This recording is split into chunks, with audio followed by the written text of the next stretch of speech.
remote conferencing public meeting of the Climate Change Committee.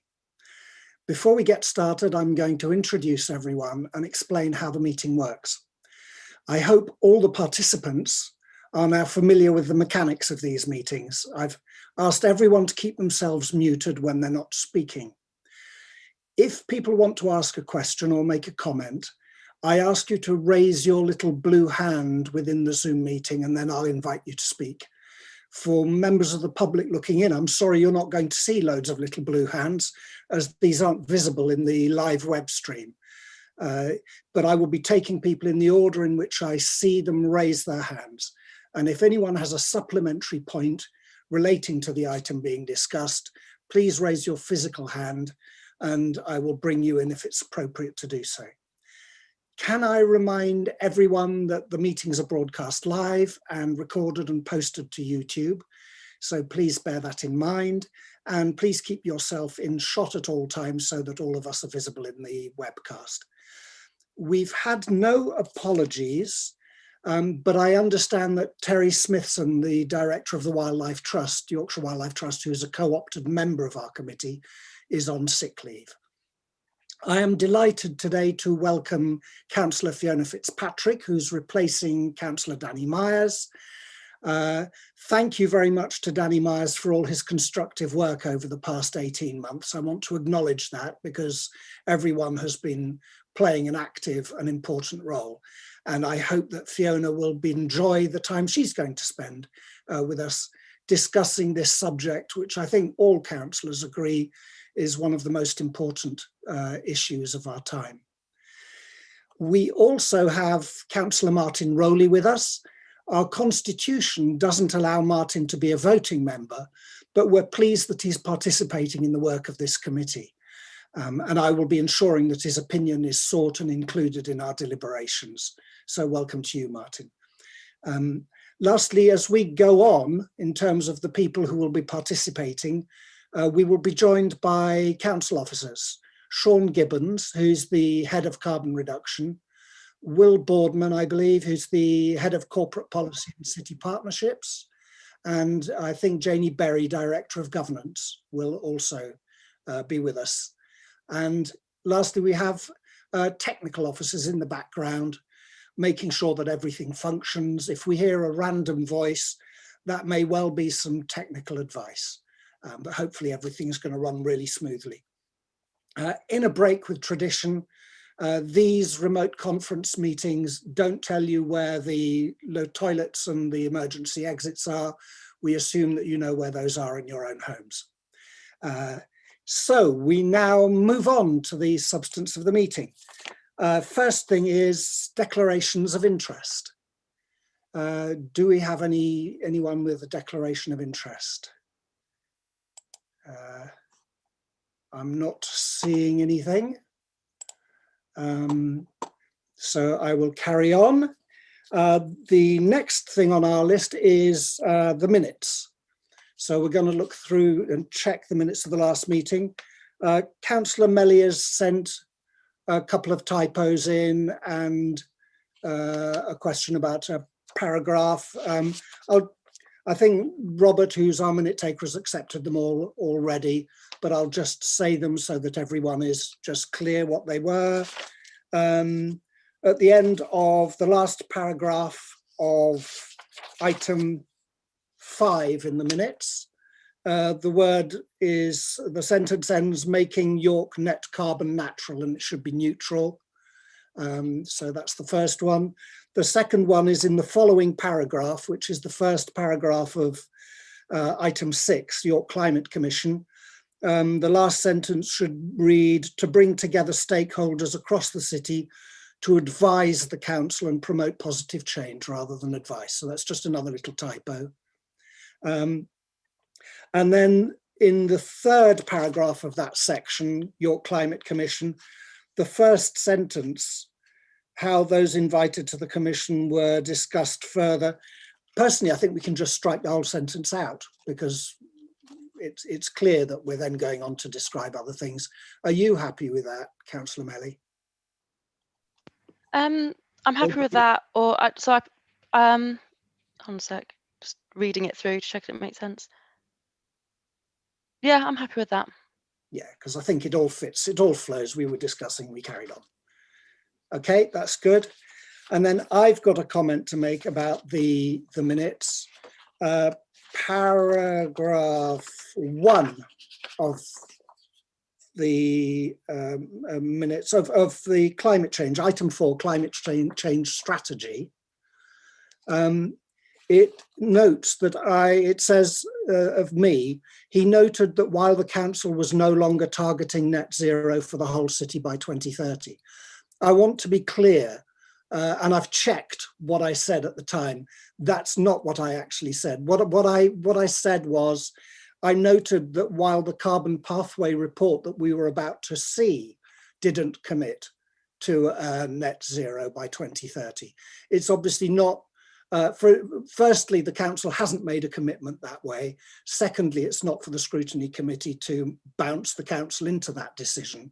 What I was doing was asserting the fact that the presentation didn't actually make that commitment, and through the rest of our discussions, and we see it in the resolution at the end of it, we made it clear that we want to see the council commit to a zero carbon council, because that's in its gift. So the opening paragraph was simply a statement that the pathway didn't commit. Does that make sense to those who were able to be there and heard it? I'm not seeing any shaking heads, so hopefully that's okay, Robert, and the minutes can be amended to reflect that. Aside from that, was there anything in the minutes that people took exception to? I'm not. Oh, Rachel, yes. Not taking exception, but a matter arising, if it's okay to raise that. Yes, yeah. Now. Yeah, it's in paragraph 3 of item 6, York Climate Commission. It says, members of the committee requested if it would be possible to provide a list of all stakeholders that were approached about joining the commission and how the council undertook the work of making invitations. Because if you remember, we were provided a list of who had accepted invitation, but it wasn't made publicly available at that meeting, who else had been approached but declined an invitation, or why. And we also weren't able to get an answer as to how those invitations were made or who by or anything like that. I was just wondering if there'd been any progress on that, providing that information more privately if it can't be made public. I haven't received anything, but I'm glad you reminded me of it. And Robert, can we make a note to ask either the executive member or the relevant officers to provide it so we have it for the next meeting, please? Thank you for that, Rachel. And with that then, are there any other changes people wish to make? I'm not seeing any. So I will agree those then as amended as a record of our last meeting. Thank you. We now move on to public participation. And we have 2 registered speakers. The first of which is Debbie Cobbett.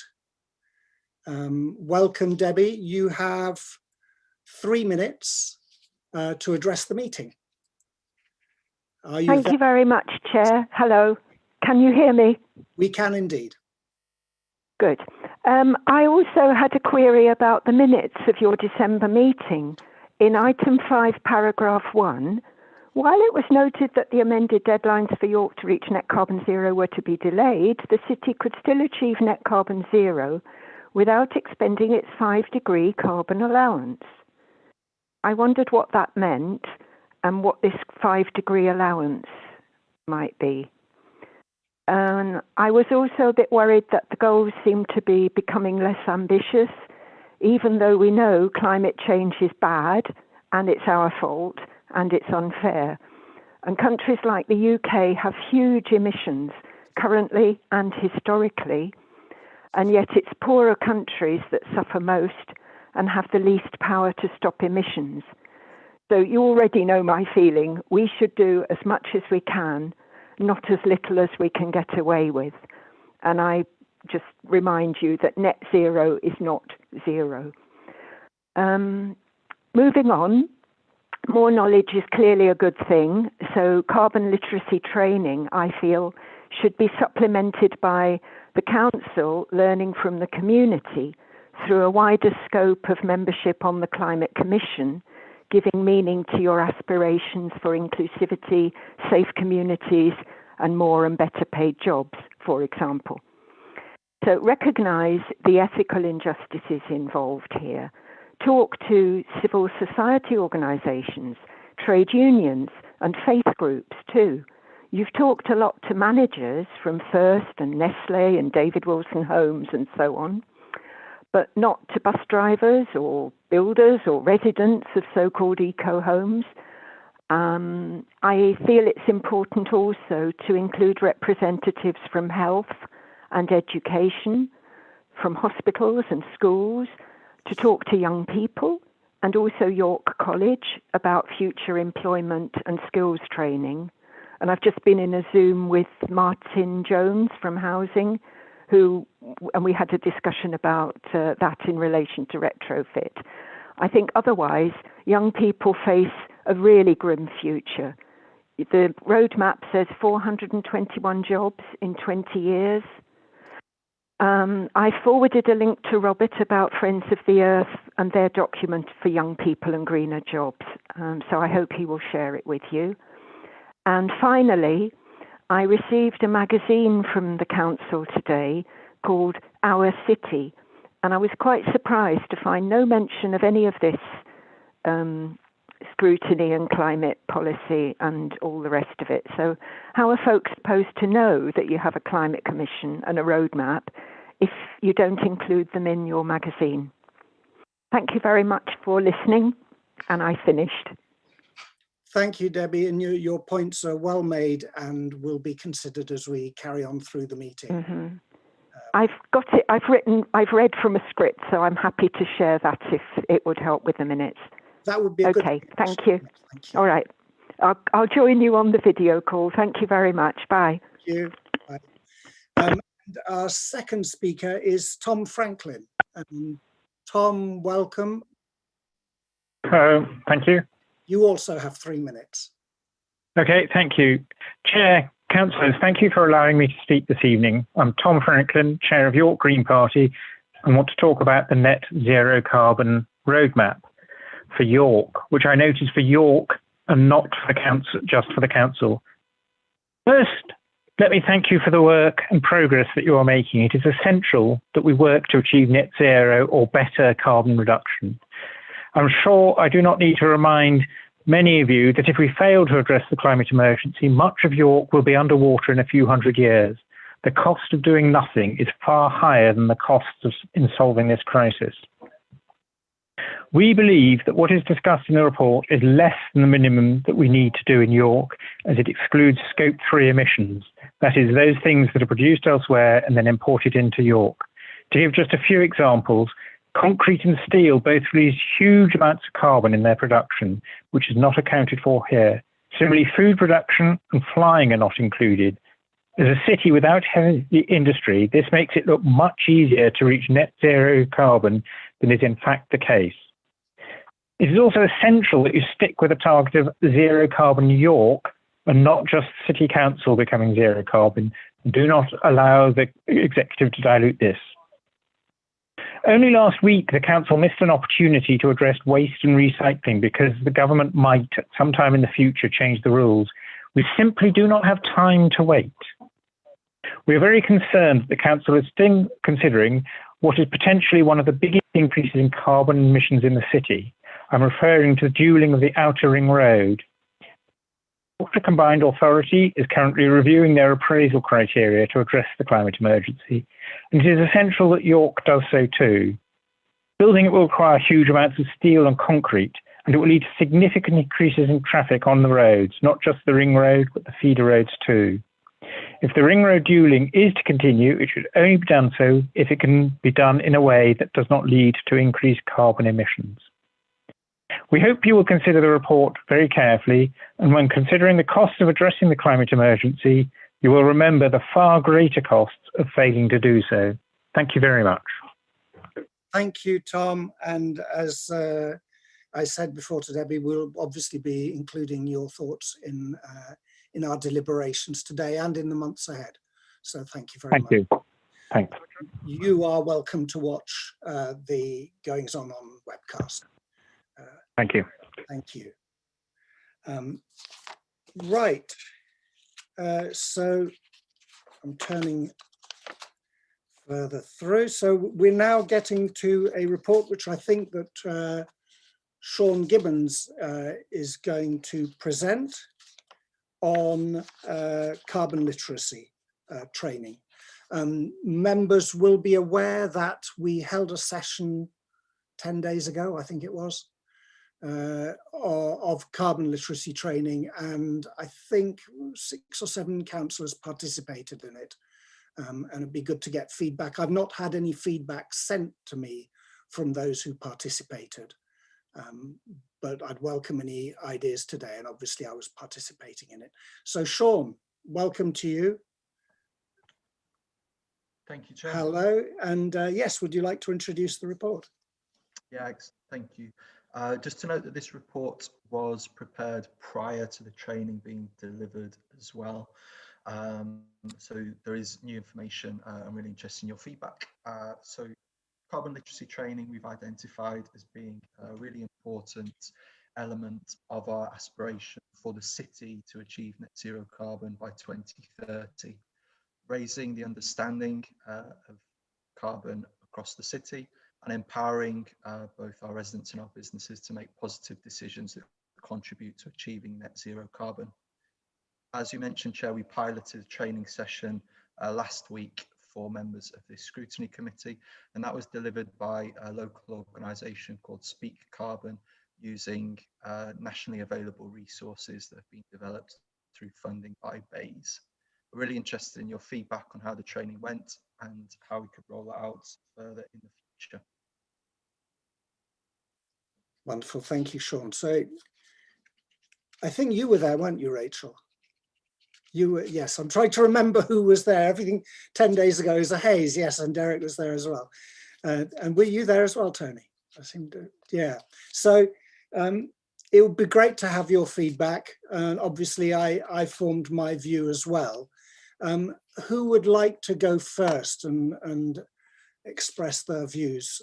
I'm happy to dive in and offer some thoughts if no one else wants to take the plunge. My feeling was, and I'm trying to be as kind of clear about this as possible, that I think we did a disservice to the people presenting the course to give them an hour and a half to explain what they would do in a full day. And it ended up coming across just as a set of bullet points rather than actually communicating what would be learnt. And I think it left, my feeling was that it left quite a lot of us feeling frustrated.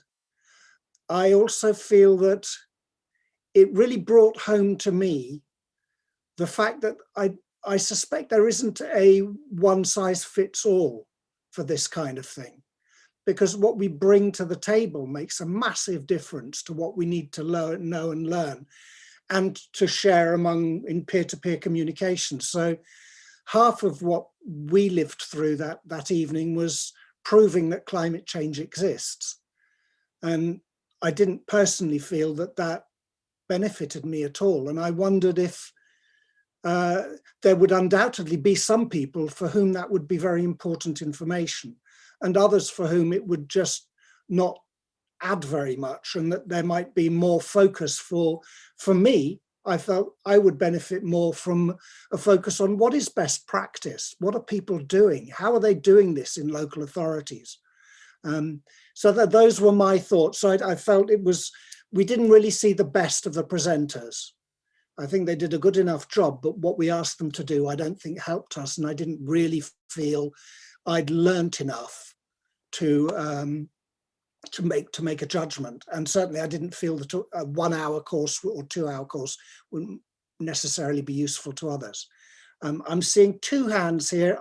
I'm not sure which of you raised your hands first. I can only see them in the order I've got them. So I'll ask you, Rachel, and then Derek. I was going to say that Councillor Van had his hand up before me. When I went to raise my hand, his was already there. So Well, it's fine. I'm happy to either go first or second.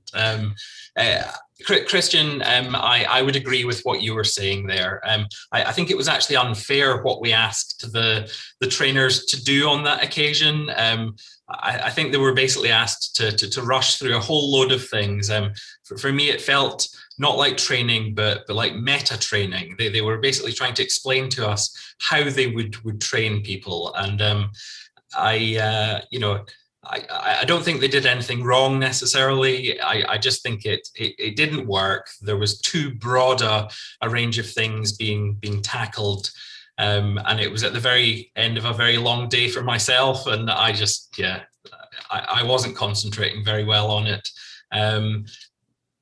Having said that, there were good things in there, and I would love to see how this actually played out with a specific audience. A group of, pick whoever you want, a group of school children, or a group of interested residents, or something like that. So I'm not going to say we dismiss this entirely. I think it was unfair what we asked those people to do on that occasion, to try and train us, who already know quite a lot about what they were talking about.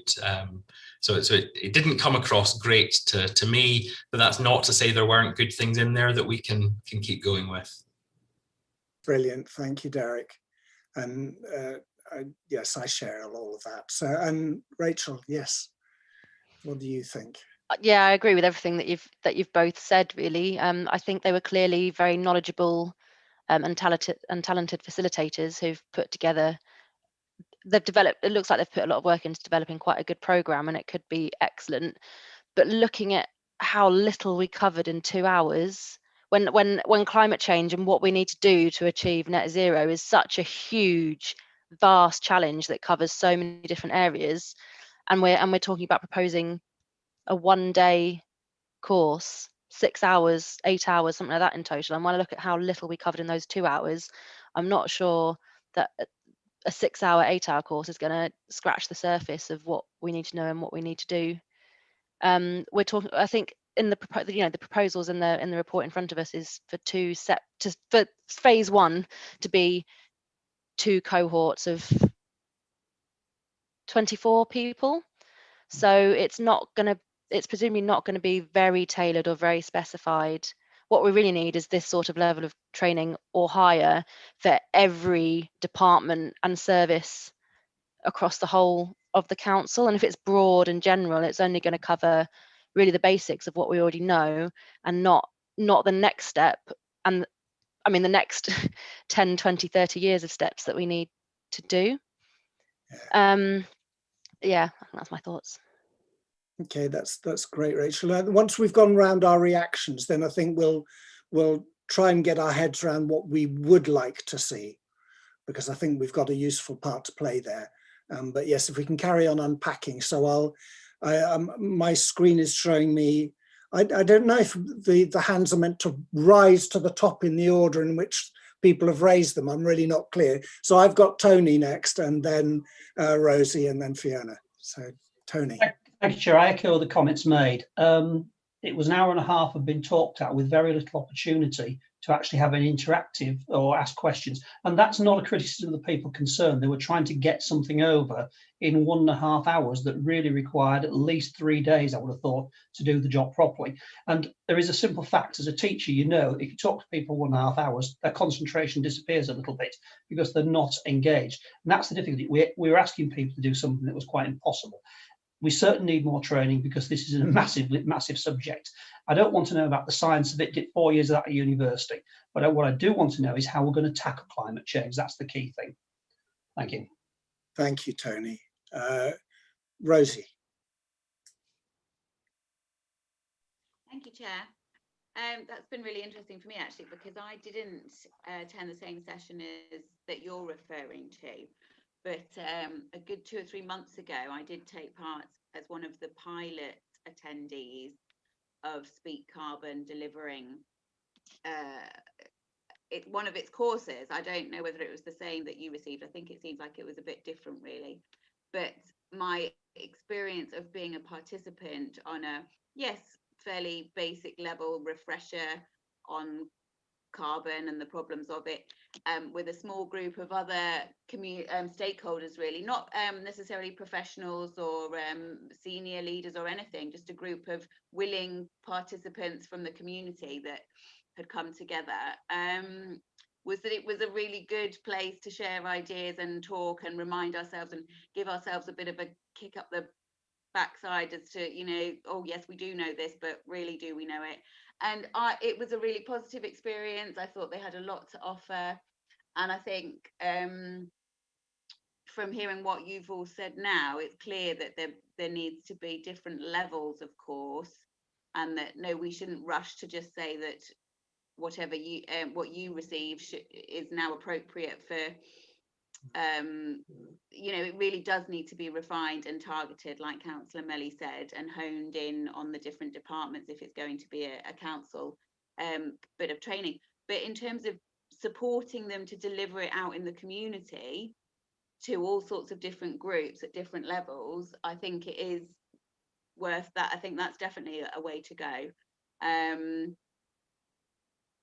Yeah, I think it just put, and I'm sure they do have lots of different ideas about how that can be done. So I think we should definitely support them, and keep looking at it.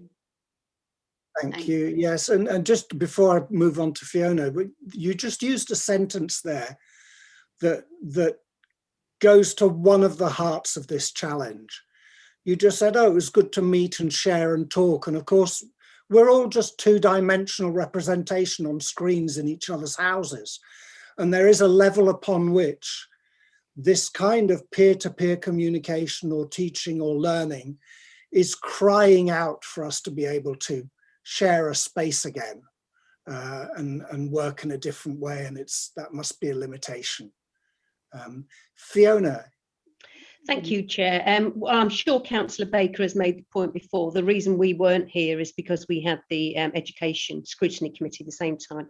I'm always disappointed when we have things happening at the same time because the calendar must be known. But there we are, so we missed that. I would say as well, echoing what has been said, as a teacher and someone who's delivered lots of training, I kind of think you need a questionnaire beforehand. You need to know who your audience are and what level they're at. So once people had signed up and you knew exactly who, rather than just all councillors, you have to design it to who you've got, really. Because if you put people off, people who might not be as committed as us, if you put people off to start with, they're not going to come back to another training session, really. Yeah, that's useful input. Thank you, Fiona.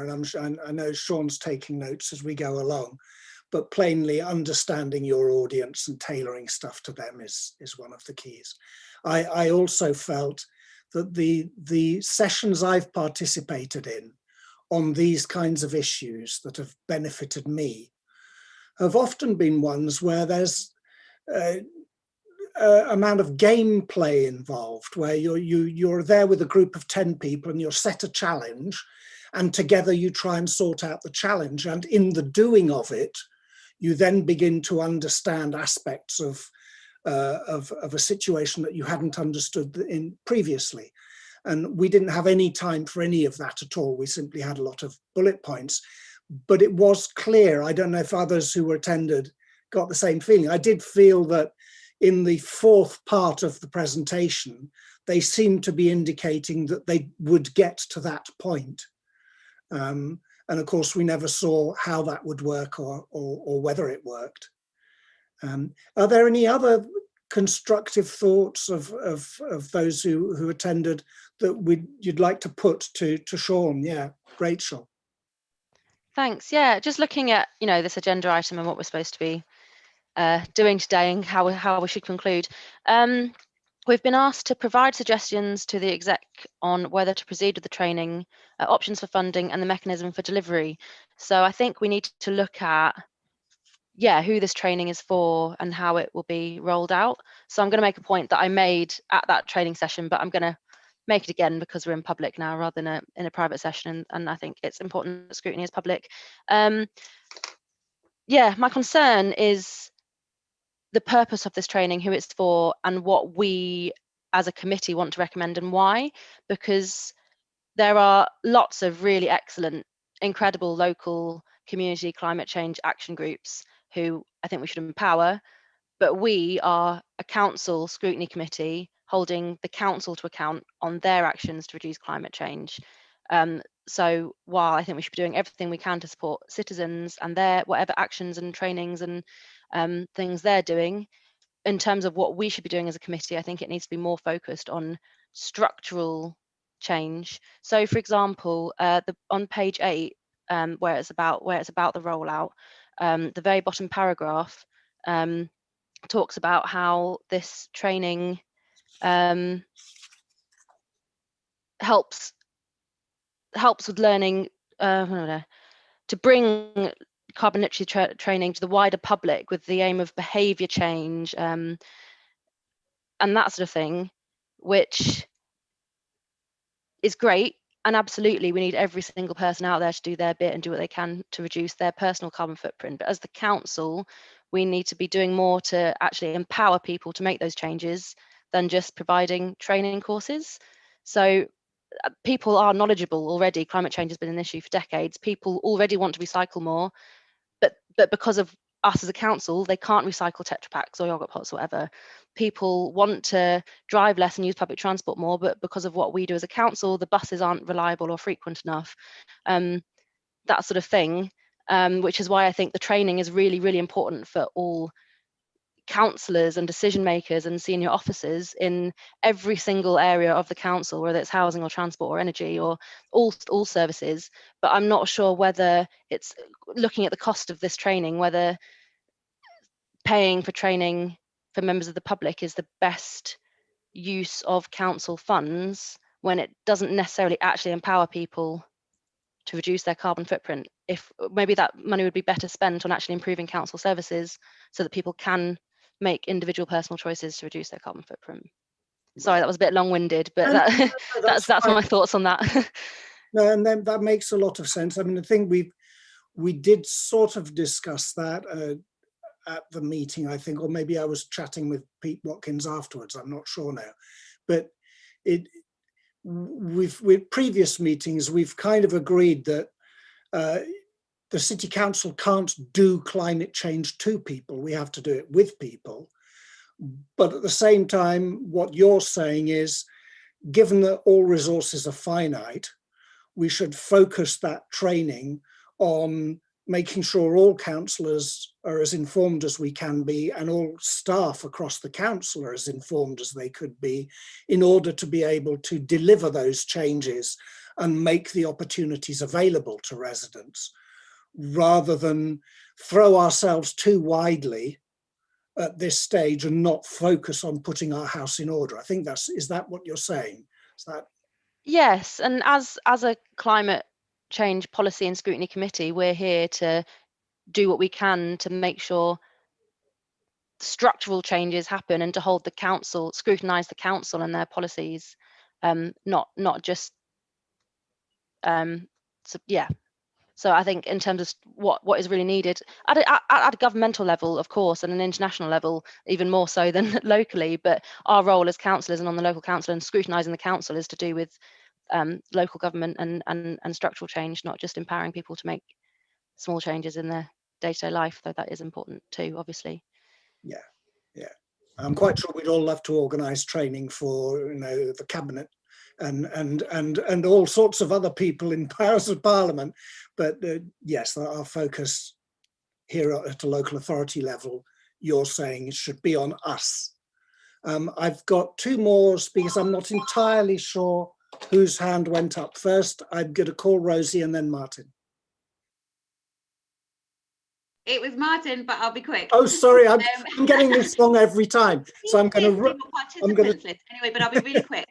I don't think, correct me if I'm wrong, that the report has actually done any costings for any kind of rollout to community. So I agree that with what Councillor Melly said, we're not trying to fund community causes right now. That's just an aspiration. I fully am behind the aspiration for a carbon literate York. And if anything, if what we can do with promoting this training and getting something higher up the list of priority, it's pushing this agenda higher up the priority agenda in all council departments, and whatever we can do to do that will then have a trickle-down effect, hopefully, on the decisions that are made. Yeah, thank you. Martin. Thank you, Chair. And I would always allow a lady to go before me, gent that I am. My comment really is, again, unfortunately, I wasn't able to make the training because I was at another meeting, and I've listened to the comments that have been made and would echo many of them.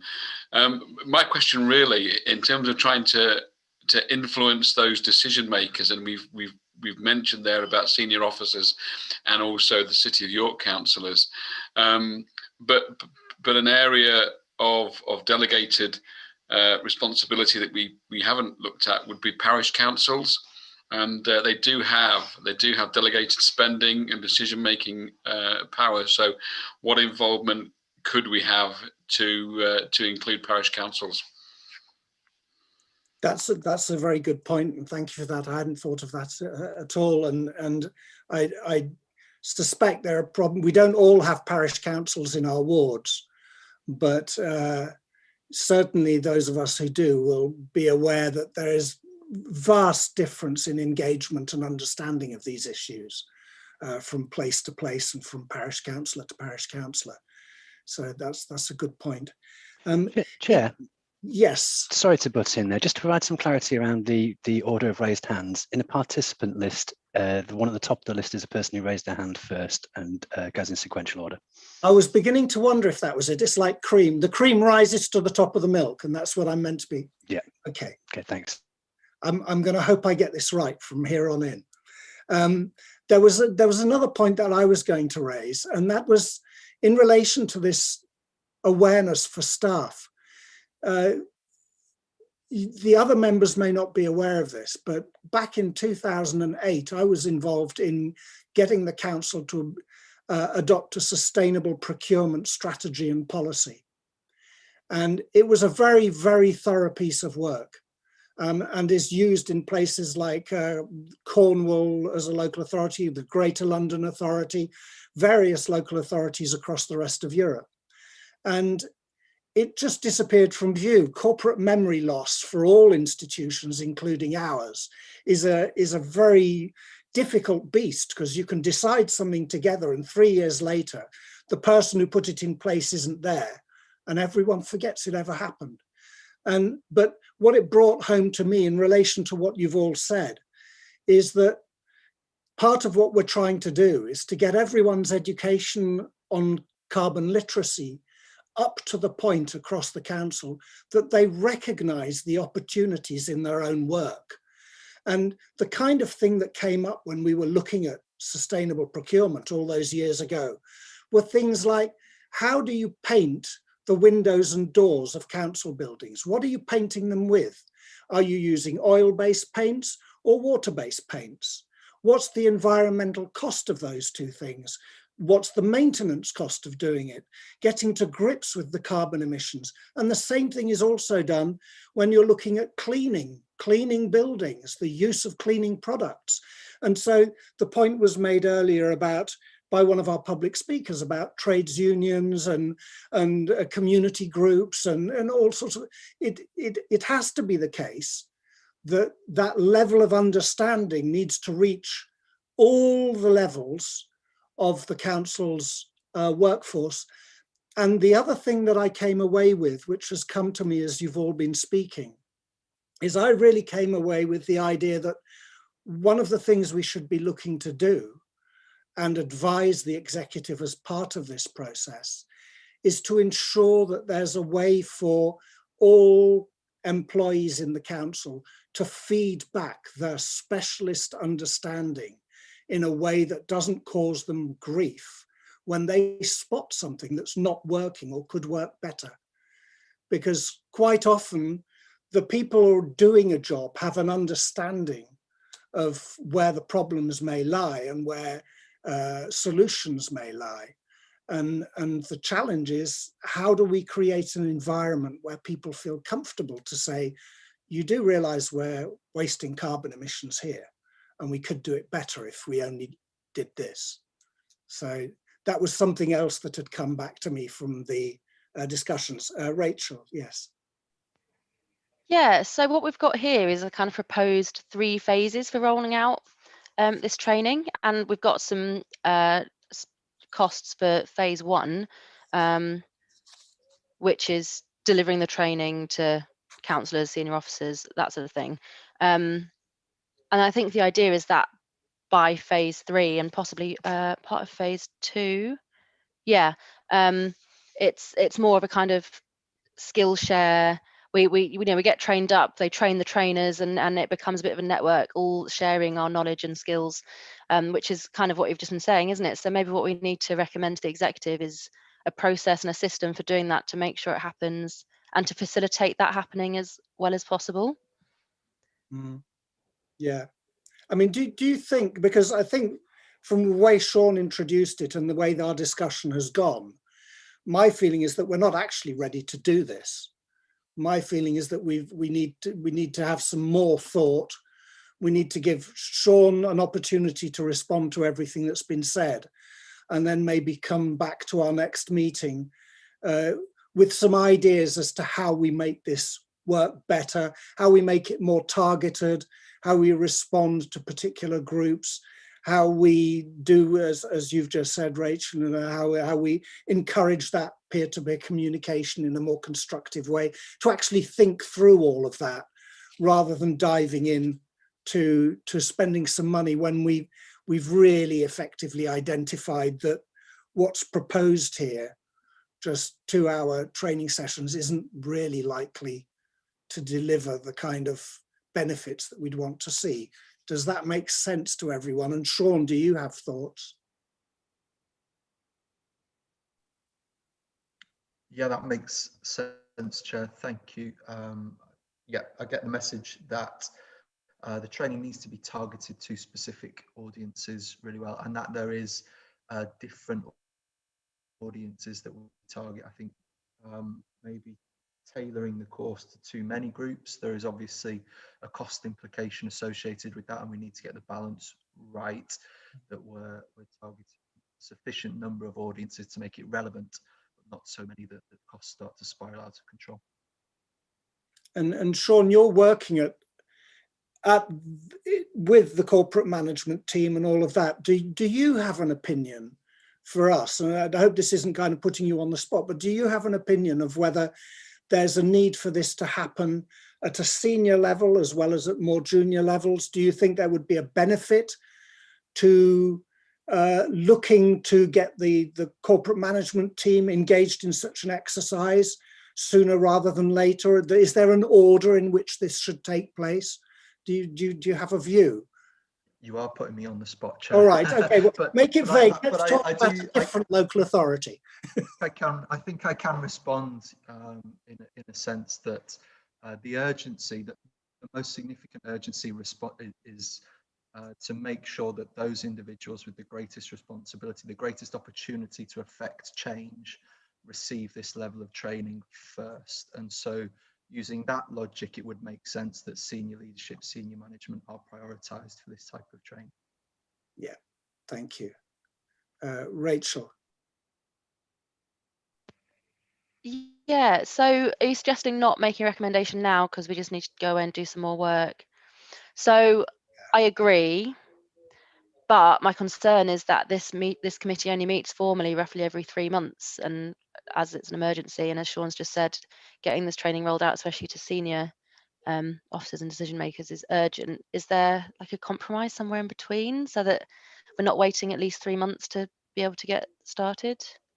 Well, we certainly have an informal meeting sooner than that, but I'd need to get advice from Democracy Support if there is an extra meeting that is allowed for one of the scrutiny committees between those 3 monthly meetings.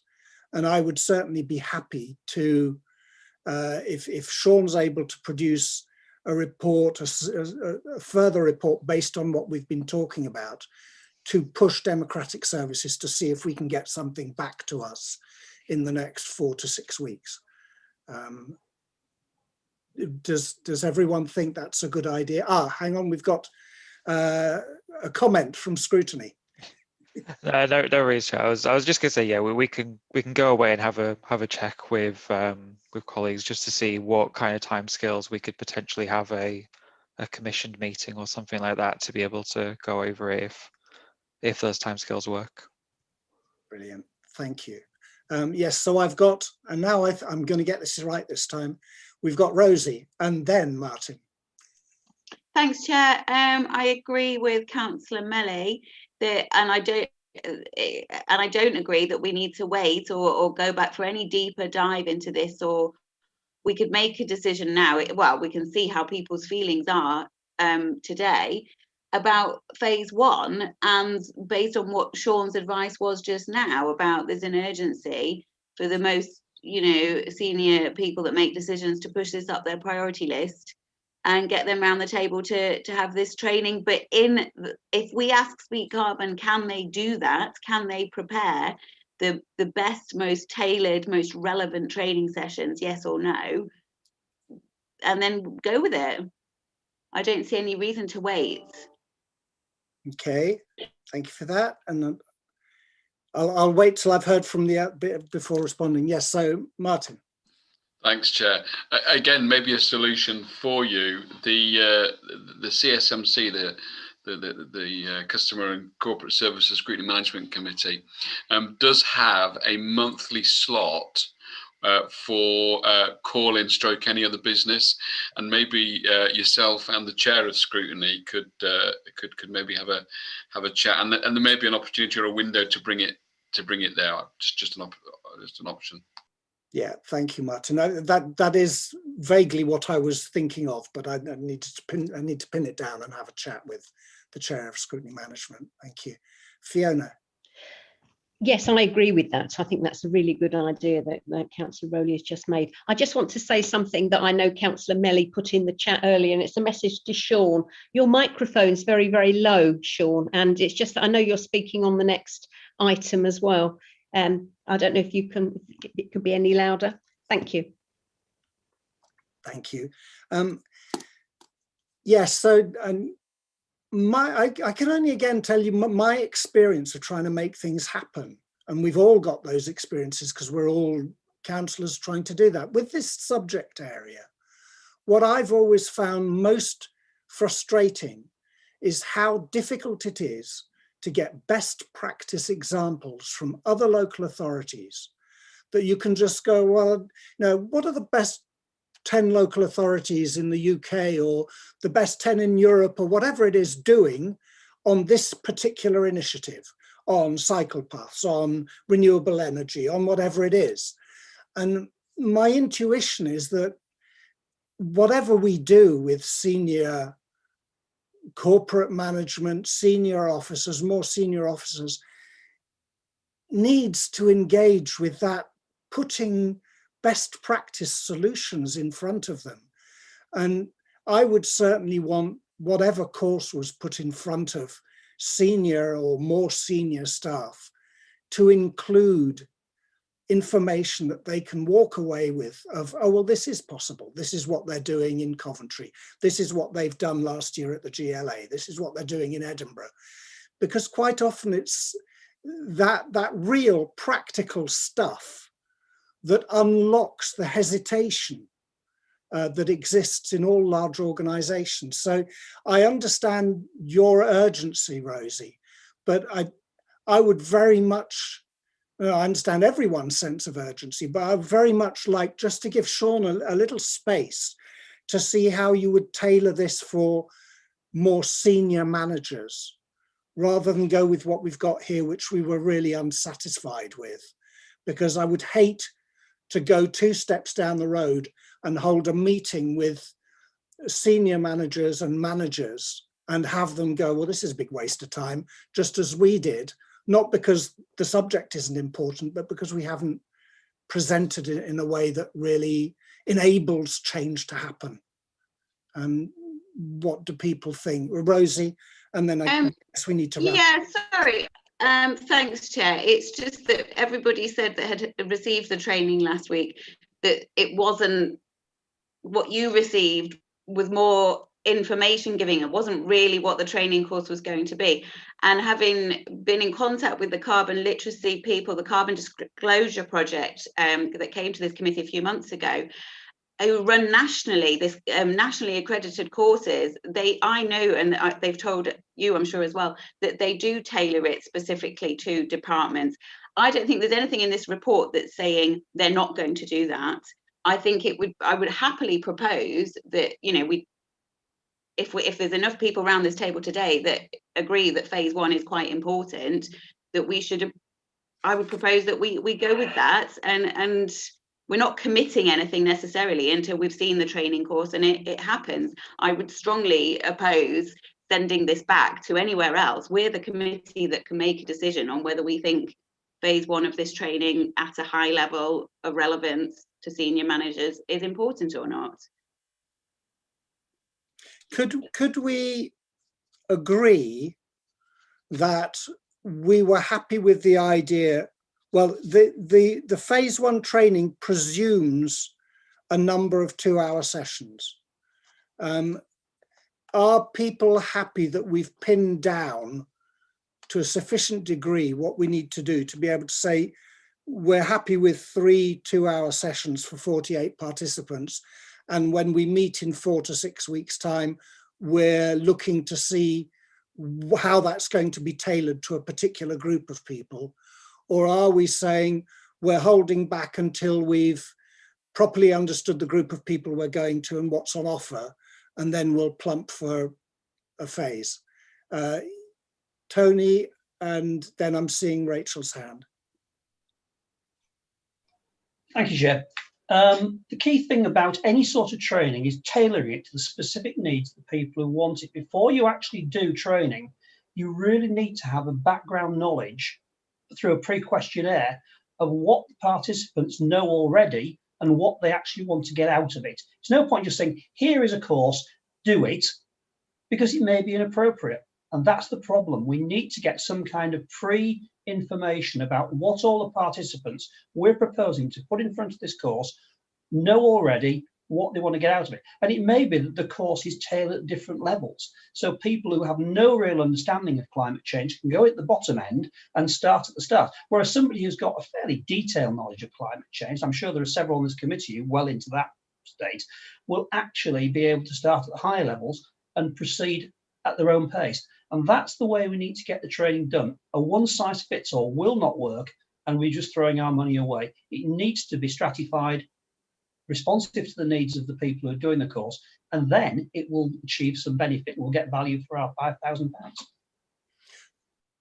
Rachel, I think, did you have your hand up as well? I think you did, didn't you? Yes.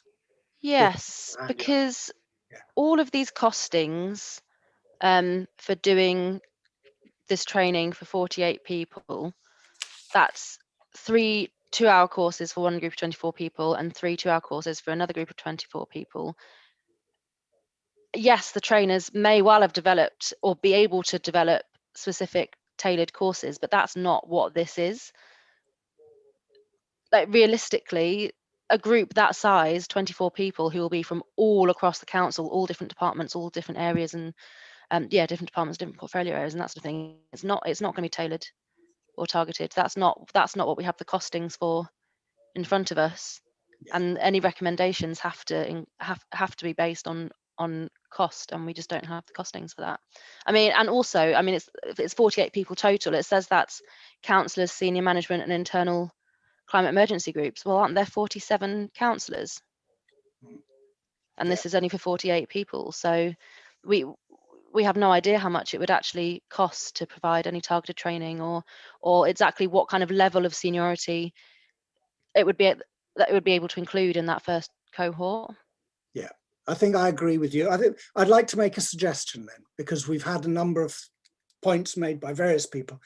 I'd like to suggest that we put this back to Sean with the recommendation that actually what we do at this next step is to create for Sean to create a pre-questionnaire, so that we establish the skill set, the knowledge base of the people we've been talking about. I think we're talking about managers, assistant directors, directors and councillors, and other people who are in management roles, and work out how do we get a questionnaire to them to get a better understanding of what is known and what isn't known.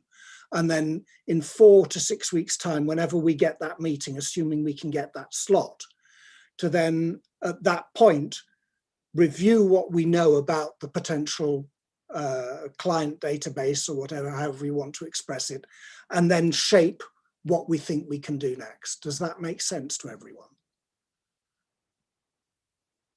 And no, I appreciate very much your urgency, Rosie. We all have it, but I think what we need to do is properly understand who it is we're trying to reach, so that we're not just creating problems. Is that okay for you, Sean, if we make that our recommendation, and we aim to meet again as soon as we can get a slot, which hopefully will be the 4 or 6 week slot that Martin's referred to, and look at this again. Yeah, and I think we'll leave the rest of it and revisit it when we get that next bit of the report. Okay, well, thank you very much for that, and thank you, Sean, and thank you, everyone. We now move on to agenda item 5, which is a new sortie for us. Sean's going to explain to us a bit about the York Tree Canopy expansion target. And I suppose you're going to be putting it into the context of the acquisition of some land last year and what we're looking to do with trees. So over to you again, Sean. Thank you, Chair. Yeah, this is a really exciting piece of work on setting a tree canopy target for the City of York. And as you mentioned, we've been working already with the White Rose Forest on developing York Community Woodland, new community woodland in the city. And the White Rose Forest are also looking to set regional tree canopy targets out to 2050. And one of the main drivers for this is to understand the contribution that new tree planting, new tree cover can make on the carbon offset across the region as well. And the City of York has been asked to contribute to this target. This report presents what we think is a sensible target for the city, promoting an ambition for a 13% target for tree canopy cover by 2050 for the city. That is essentially equates to a 10% increase from the position that we're in now, and equates to around 22 to 27 hectares per annum in terms of trees. That's about 25,000 new trees being planted every year. This level of tree planting would result in annual carbon sequestration rate at 2050 of around 9,000 tonnes of CO2 per year. Brilliant, thank you for that. Before we move into debate and questions, I think I read this and immediately had a question that always occurs to me whenever I see hectares and acres and all that stuff. I believe that last autumn the City Council purchased 150 acres of land, and I wanted to see how that fitted with this. So in case anyone needs refreshing, as I did this afternoon, I understand hectares. To me, that's easy. It's 100 metres by 100 metres, and 100 hectares is a square kilometre. Acres is a rather different business. And so we bought 150 acres of land northwest of the city last year to plant trees on. I learned from Wikipedia, an acre is 1 chain by 1 furlong, which means absolutely nothing to me, I'm afraid. I then found out that you can make it as an equivalent of 10 square chains, which is not really intuitive to me because a chain isn't a square. I then found out that an acre is a 640th of a square mile, which wasn't either particularly helpful, or that it's 43,560 square feet, which left me just as dumb as when I started. So what we effectively bought last year was 150 640ths of a square mile, or 60.7 hectares. So nearly 3/4 of a square kilometre, which makes much more sense to me. So I just give you all that information so that hopefully these statistics have some kind of context. And now I'm happy to just pass on to whatever thoughts people have on the ambition and where we're going with this.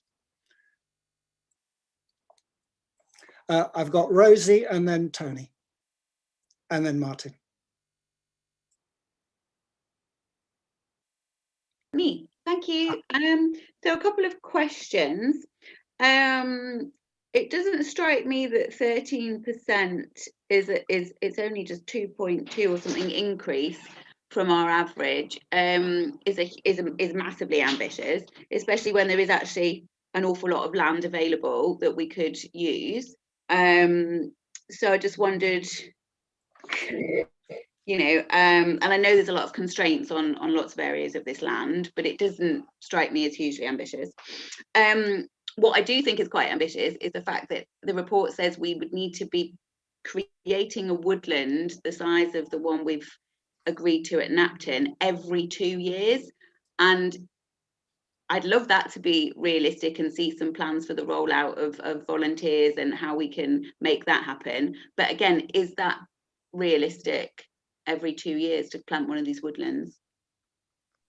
The tree canopy expansion targets, it's used as a comparison. That is the scale of what would need to be delivered to achieve our target. We're not saying that's what we will achieve. This is a target for the city, not just for the council. So there's lots of private tree planting that can also contribute to this target, but the scale of planting would be the equivalent of what we're doing at Knapton every 2 years, yes. Can I just quickly say, do you have an idea of the cost of creating a forest the size of the woodland at Knapton every 2 years? The Northern Forest budget, which was previously agreed to support development of Knapton, was £3 million. Right, thank you. Tony.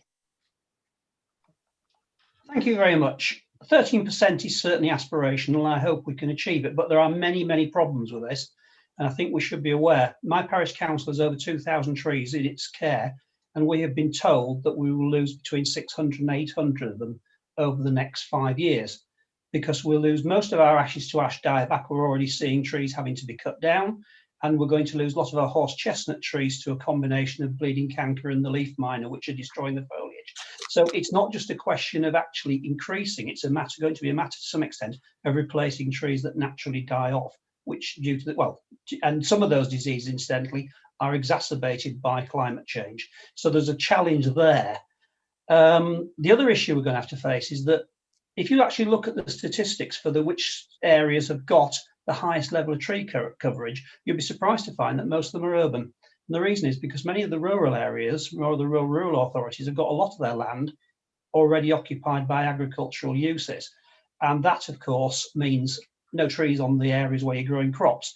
So it's a matter of trying to find land that isn't already in productive agricultural use or is poor agricultural quality that trees will grow in fine.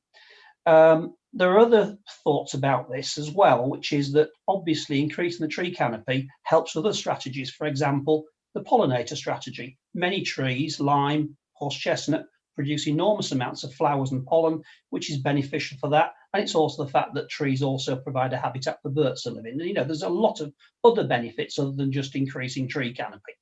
But the key point about this is to realize that the growth profile of a tree affects how much carbon it actually sequesters. Trees, when you first stick them in, I've got dozens of little horse chestnuts and various things in my garden. They're only about that big. And they're not sequestering carbon at the moment. They will do, because in 30 years' time, they'll be semi-mature and they'll be sequestering carbon as they grow and lay down wood. The other thing to remember is that when they're mature, they hardly sequester any carbon at all. So it's a matter of turning your trees over. You have to actually remove trees. Why don't we look at sort of encouraging commercial forestry, which actually has a profile of mature trees, semi-mature trees, and small saplings? Because wood is great if you can use it for some purpose. Now, what do we use wood for? We use wood for making things. Why not, you know, construct houses out of wood? It's fantastic material for making houses out of. They do it all over the United States. We could move over to a different way of using wood, because once wood's actually used for something, it will last 300-400 years. That's carbon that's there is sequestered. Instead of using steel and concrete, which produce vast amounts of carbon dioxide, let's go over to changing the way the economy runs and trying to promote natural use of wood. And the final thing to say is this: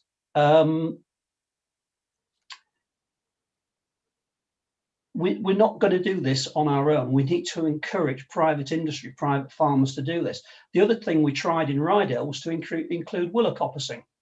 So in other words, you actually encourage farmers to plant willow coppice and then actually harvest it for biomass. There are so many things we can do with these trees. It's not just about planting them and leaving them, it's about planting them and using them constructively. Thank you for that. And I can, before bringing in Martin, I can tell you that I have been discussing with the executive member and one of the assistant directors that area of new woodland or new land that we've bought, and the possibility of using that for willow coppicing while we're getting the rest of it sorted, so that it's getting busy quickly at sequestering carbon. And I'd also just note the fact that one of the features of the Eco Depot in James Street is that it's made of wood and essentially rendering. And we learnt a lot when we did that about glulam and the construction industry in other countries. And completely counterintuitively, we learned that a wooden framed building is cheaper to insure than steel frame buildings, because actually wooden frame buildings last longer in a fire than steel frame buildings that suddenly reach a high melting point and collapse. So there are lots of interesting things there about looking forwards. Martin, yes. Thank you, Chair. I have to say that my knowledge of trees is just minute compared to Councillor Fisher's. I was blown away by that. Thank you very much. But a couple of points. One, really just to support what Councillor Fisher said. When they rebuilt the south transept of York Minster, they had a big discussion about what to use for the roof. And they discussed whether they would use steel or timber. And they chose timber because at the time that the south transept burnt down, there wasn't a steel structure that had been as old as the beams that were in the south transept, and so they used wood. Again, that wasn't the reason I put my hand up. The reason I put my hand up, Chair, was just to let you know in very layman's terms that the average football pitch is an acre. Oh, right, okay. There you go. That's the first time I've ever had a kind of something I could grasp. Thank you for that. So what do we make of this report then? I mean, I think essentially we're being asked to note it and to get our heads around what's coming. Councillor Fisher, Tony, you mentioned the pollinator strategy. That came before the Climate Change Committee last autumn. And if you don't already know it, I'm delighted to tell you that the strategy, as we amended it, goes before the executive in the middle of this month and will be adopted. So thank you to all of you who helped make that happen, because it was in the doldrums, and I'm really pleased that we're finally making progress on that. And I think the points you made about pollinators and biodiversity are well made, Tony. I suppose the thing is here really for us to take away and start incorporating into our thinking as we move forwards, because we're going to be looking at planning again. We're going to be looking at the special planning documents for the local plan. We're going to bring that back. We're going to be thinking about construction and reducing carbon emissions. We heard from one of our public speakers about the embodied cost of cement and concrete. And plainly, if we want to change construction and walk towards a zero carbon York, we have to engage with construction materials, and we have to find a way of ensuring that the Eco Depot wasn't an eccentric one-off building that mirrored the shambles from 4 centuries earlier, but that it marks a new way of looking at how things are built. And maybe commercial forestry is a way of expanding that and taking the burden off the council's shoulders, because I think that's a point, if I've understood correctly, Sean, that you're making in your report. It's unlikely the council is going to find £3 million every 2 years to create a piece of woodland. And so we're going to have to, in the months ahead, apply ourselves to how do we persuade others to buy into this strategy and make it happen. Is there anything else you would like us to be aware of and note at this point? And I've got two people wanting to speak. I've got Rosie and then Alison. Thanks, Chair. When we do note this, I think it would be good to minute that there was an existing tree planting and protection strategy, I think. Now, this was a motion that I'm sure it was Councillor One that proposed at a full council meeting, and it very much included that aspect of protecting and managing and maintaining the trees that we already have, like Councillor Fisher was saying. And I've just looked back as quickly as I can through some council agendas, but can't actually find it. But you know, there was a motion on tree planting and protection policy in York, so very recently, so it would be good to look back at what that said, and I apologise for not having already done that. So just to make you aware of that. And also in terms of planning, again, like you said, you know, it's planning not just on planting new trees on new developments, or, you know, creating new housing with tree-lined streets. I would like to see something looked at on it. How do we get more on existing streets that have sort of had trees chopped down on them already? And we need to go back to look at urban tree planting, so that benefits everyone, not just planting new trees in new places out of the city. And whether it's trees in planters that can, you know, be better managed in the city than finding a right place for the right tree, which I know is difficult. It would be good to look at, yeah, just have further information, but from the public realm officers that are the ones that would be able to advise on how can we get more trees on existing streets to improve the well-being of people already in the city centre. Yeah, I'm happy for that to be added to that. And it may, while you're speaking, Rosie, it reminds me that in the past week, we've had a very upset Councillor Andrew Waller and an upset Councillor Mark Waters over the planning applications relating to Lowfields, which I understand is a council development. And both of them are really upset that the perimeter boundary, the perimeter and the boundaries of that development are all for fences, wooden fences, instead of planting trees and hedges.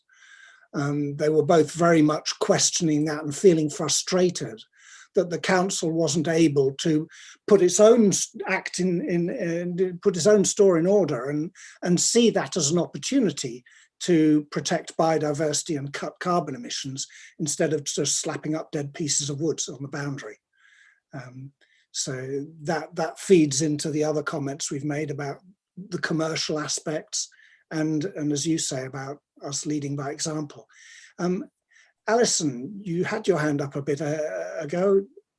Yes, I just wanted to so to put it in context as well. So I've been working with Sean in terms of this report and looking at this work, because obviously coming from a spatial and strategic planning point of view, there's a wider context to this. So I'm really pleased to hear some of the comments that are coming out in terms of supporting sort of the wider strategy, really, and looking at it. So I'm really keen to look at it, for example, on a wider green infrastructure agenda. So the fact that there is, you know, there's a tree strategy within that, there's a public realm strategy, there's you know, open space delivery, biodiversity net gain, etc., so that we can bring that together. And all of this fits together. You know, it achieves multiple ambitions. So obviously we're focusing on the climate change aspect, but obviously there is multiple benefits to the delivery of all of this from a biodiversity point of view as well. So I just wanted to put it in that context as well, to say that we are looking at it, and through the planning process we have got a remit, just to confirm that we have got a remit to deliver a green infrastructure supplementary planning document. And within that, the scope of that report itself talks about, obviously that's limited to where we can deal with development when it comes through the planning system, but that does have a section of how we would address trees that come through that. So how we would seek to encourage people to plant trees in sites, and where they would be located, what type, also how to deal with trees that are on site and what we're expecting in terms of evidence that would be needed to support those applications, alongside all of our other asks, I guess, in terms of planning policy, to look at net gain and biodiversity aspects as well as public open space that's for more recreational value. So I just wanted to put that in for you so that to give a bit of context around potentially how this sits within that wider framework. That's great, and I'm sure I'm correct in saying that this committee would very much welcome the opportunity of seeing those documents as they're put together and being able to contribute and help you ensure that they are widely understood and engaged with across the City Council. So do you have a time scale for when this green infrastructure report is going to be assembled? Not at the moment. It is in the pipeline. I would say that the team are currently concentrating on delivering the local plan through examination. So the timescales are very much dependent on those timescales and the resources that go with it. But we're very pleased to have been able to sort of work with the team to support the woodlands coming forward. That's of massive benefit in terms of that agenda before we get to that point. Brilliant. Can we minute that the committee would very much like to be engaged in that going forwards, please? And there was something else. There was a minute. Oh, the reference to the existing tree strategy that Rosie related to, and maybe you can, after the meeting, Derek, just give us some extra briefing stuff that we can give to Robert to make sure that we've fleshed out in our minutes. Yeah, I can just mention it now. So it was at the December 2019 full council meeting. I proposed a motion about tree planting, and we actually amended the motion before it went to full council because of some comments that Councillor Baker had put forward. So I found that document, certainly the speech I gave, and you'll find the full wording of the motion in the December 2019 full council minutes.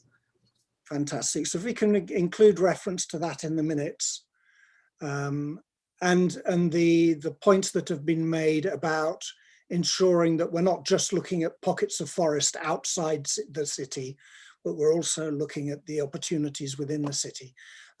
Tony.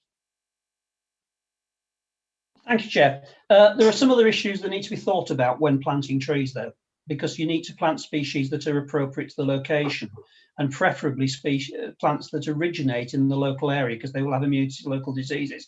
One thing you don't want to do is bring in saplings from Europe, because they may bring disease with them and such like. You have to be incredibly careful what you bring into an area, because it may upset the local ecosystem.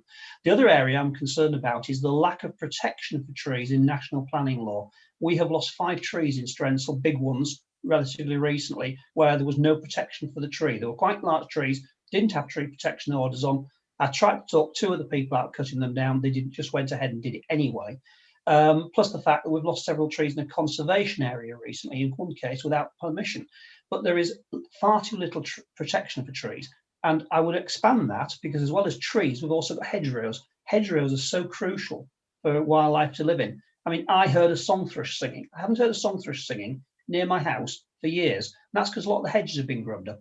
And that's where song thrushes breed. So everything to do with this, it's not just trees. Let's look at hedgerow cover as well, because that's critical. Thank you. Yeah, and I'm sure from Alison's comments earlier that that's the kind of thing that will be brought into the green infrastructure. And to cheer everyone up, on tomorrow here in Weldrake, we're raking the grass off 700 meters of verge, with the aim on Friday of wildflower seeding the whole area. And as part and parcel of that, we've got the Natural Nature Reserve at Weldrake Ings are going to be filling all the missing hedgerows are going to be filled in. And I think we've got going forward so many fantastic opportunities. if we just take them. And the irony of it is that I'm sure Sean and Tony and Alison will confirm, is that there are so many bodies now falling over themselves to give people trees. There are so many reasons, so many different organisations who either have to make up for ones they've pulled up or simply want to help make the world a better place. So I think maybe going forwards, this strategy, Sean, would include a kind of handbook or a manual for all councillors to better understand the opportunities in their communities, to help community groups, parish councils and individuals to plant trees. Just to there's a simple thing there that we could be doing to make it easier, with all the provisos Tony's given us about making sure that they're appropriate trees and they'll survive. I don't know if there's anything more that we need to do other than note all of this. Oh, Sean, yes. Is there something you need from us? Yes, specific request on the paper is whether the committee promotes the 13% tree canopy cover target to the executive member. We've heard that it was too ambitious and not too ambitious enough, but certainly if the question is, do we recommend it? It'd be good to hear what people say. I've got Fiona, then Rosie, then Tony. Okay, thank you, Chair. I wasn't actually going to come in on that. I'll leave that. I might come in at the end. I'm just going to very briefly, anecdotally agree with Tony, Councillor Fisher. In being the city centre councillor, I've had 2 or 3 trees that have come down that have had to be taken down. I've tried to argue the case on tree protection orders. One, a cherry tree, for example, was just going under the house in a terrace street, and it's really disappointing. That was in Warmgate. So we're just very sorry that we're losing old established trees for a variety of reasons, and there's nothing we can do about it in the city centre. Thank you. Rosie. Hi, thanks, Chair. I just wanted to ask Sean a quick question, because yes, there are trees everywhere and there are also lots of volunteers that want to plant them. When will the planting at Napton be able to start, please?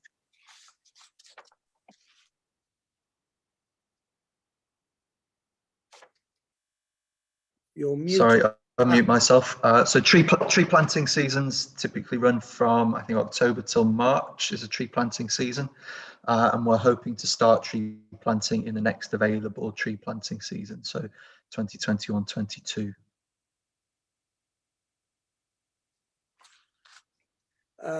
Tony. Thank you. Just going back, so I could sympathise with Councillor Fitzpatrick. One of the people cut down a 30-foot willow because it was dropping tree sap on their car. Well, they had a perfect little garage, but they didn't put the car in it. But I couldn't talk them out of it. Looking at the target, I think we want to be both aspirational and realistic. So could I suggest that we say to the recommend to the executive a minimum of 13%? Let's not put a cap on it. Let's say that's our baseline level we want to achieve. If you can do better than that, go for it. So I propose a minimum of 13%. Okay, thank you for that. Martin. Thank you, Chair. Tony's just stolen my thunder, and I was going to suggest the very same thing. But I do have another question, and that is that I've been aware in my ward that my learned ward colleague is vociferous in planting trees and giving away trees to plant with proviso that they're put in areas where they can be viewed within our ward. It's a question for Sean, really, or for anybody that might be able to answer.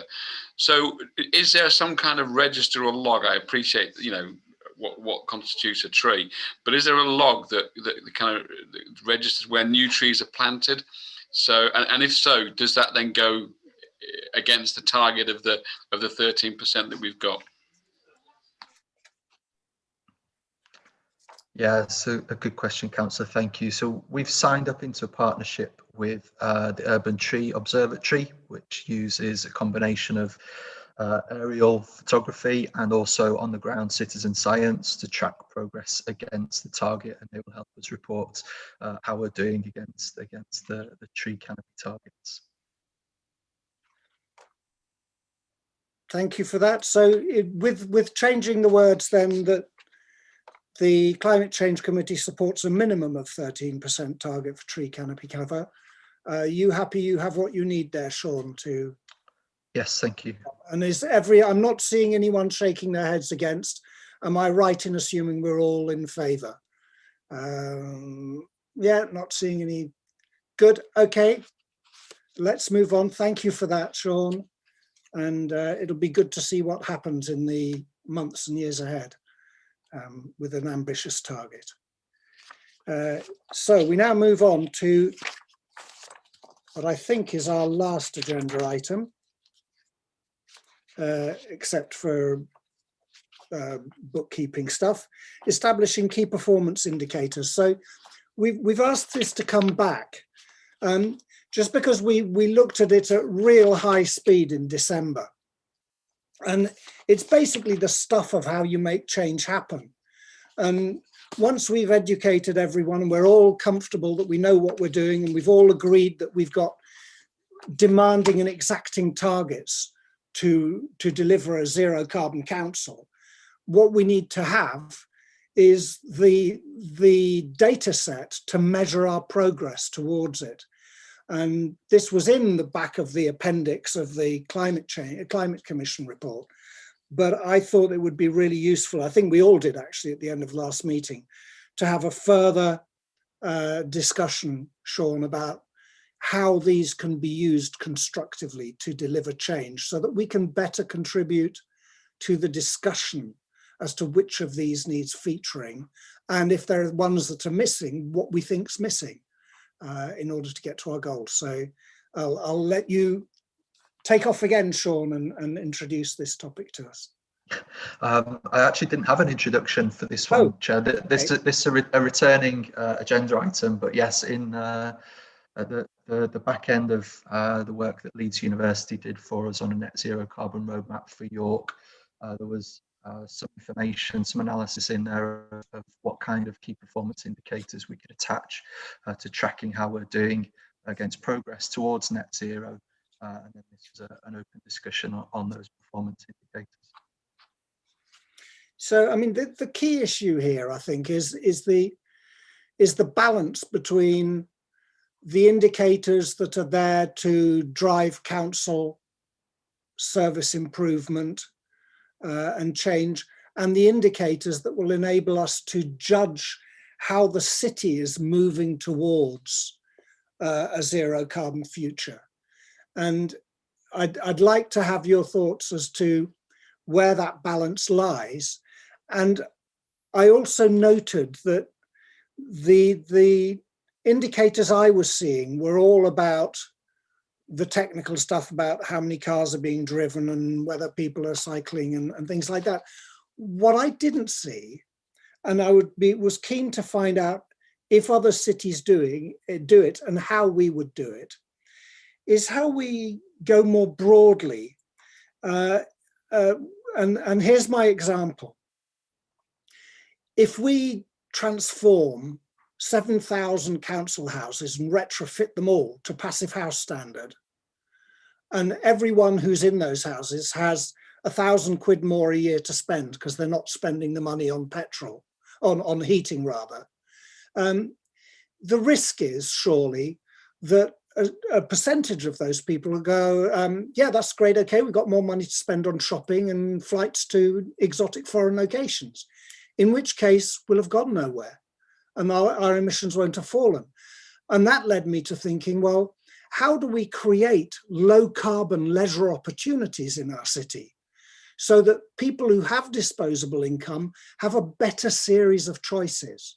And then if you've got performance indicators, how do you measure that so that it becomes part of the ambition of a city council to make sure that at weekends, York residents have opportunities to enjoy themselves, entertainment, whether it's exercise or music or, you know, days out that are low carbon rather than high carbon, so that we're all helping each other to become a low carbon city, and what performance indicators might be used to measure that so that we could walk towards it, because if we're not measuring it, then we'll never walk towards anything.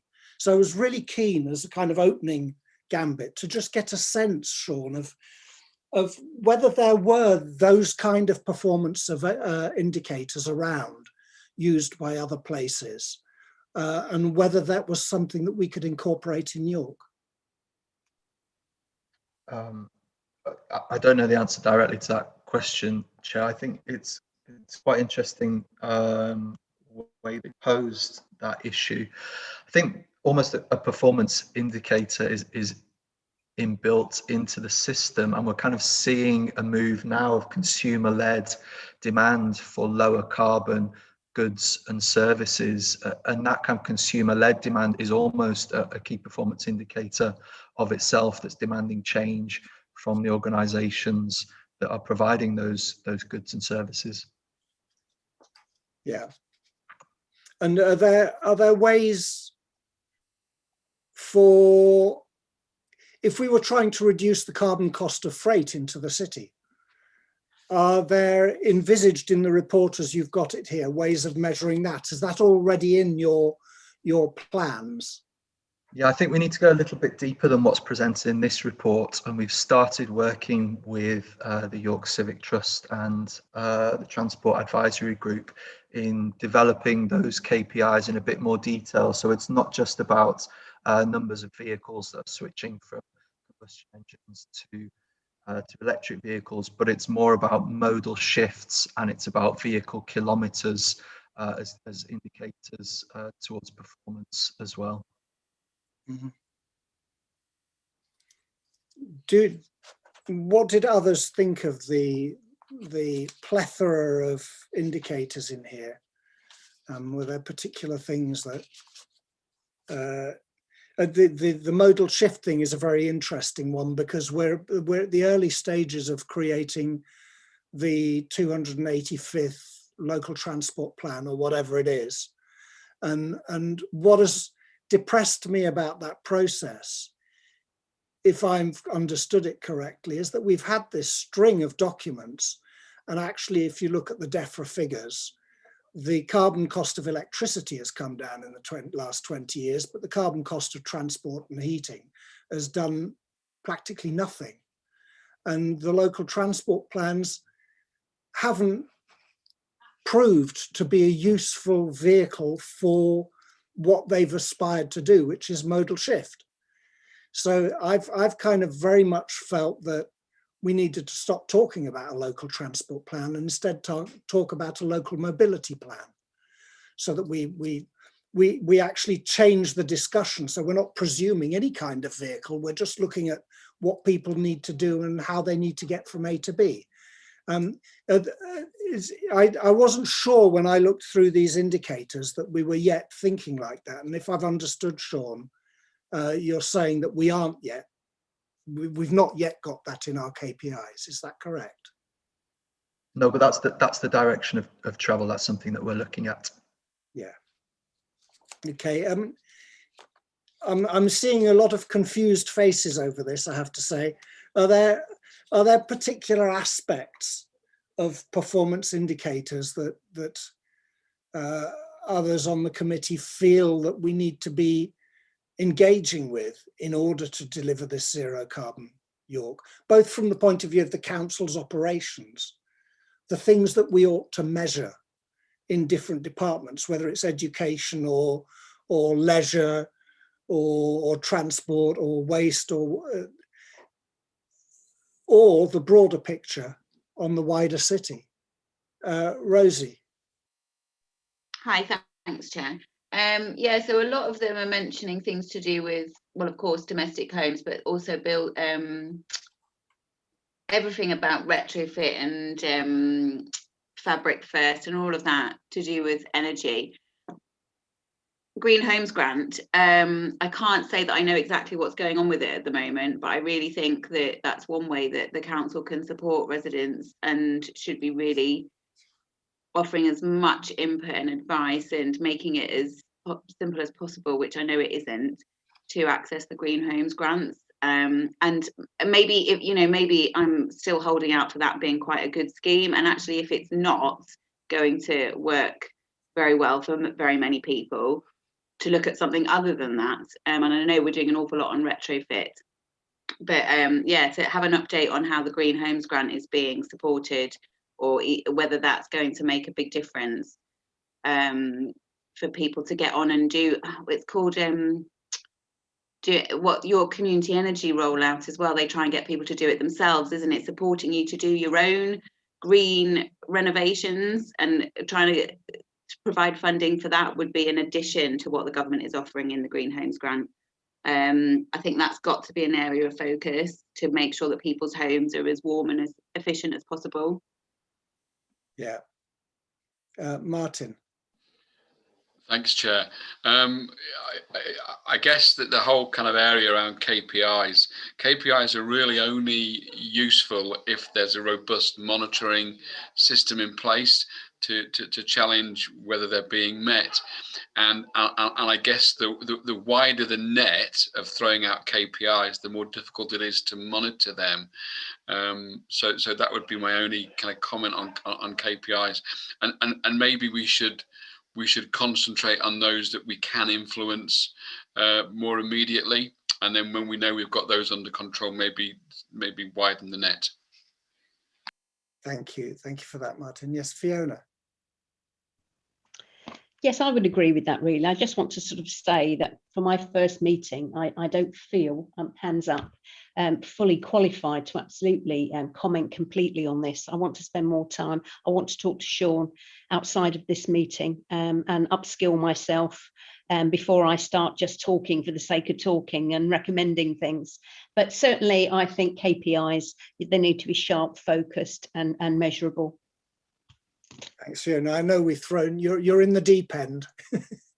For me, one of the key things is that you must have this information, Sean, or maybe other councillors do, but I seem to remember hearing from the person who's our performance indicator guru that I thought the council measures 28,000 different bits of information or something. The figure is quite astronomical.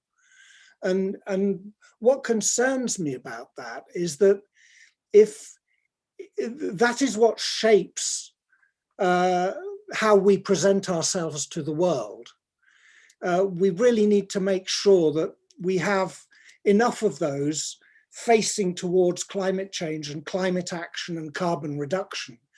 Otherwise, the ones that we do are kind of lost as a handful of climate change indicators in a sea of other stuff, some of which is relevant, like well-being, for example, and exercise, but only relevant if we choose to bring it in and make it part of the indicators that relate to climate action.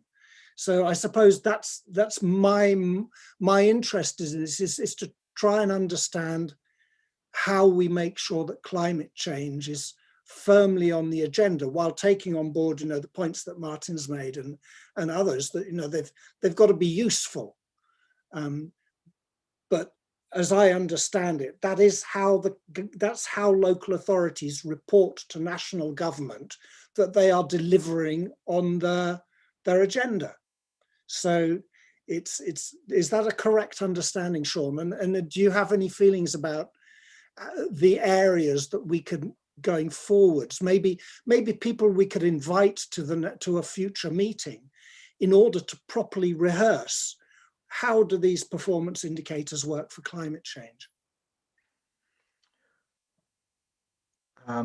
Yeah, when it comes to reporting indicators, there is now a mechanism through which we are doing that with the Carbon Disclosure Project, and the back end of last year we did report our energy consumption emissions contributions to the Carbon Disclosure Project. So as an absolute mechanism of performance against our carbon emissions targets, that feels like a suitable vehicle to be reporting through.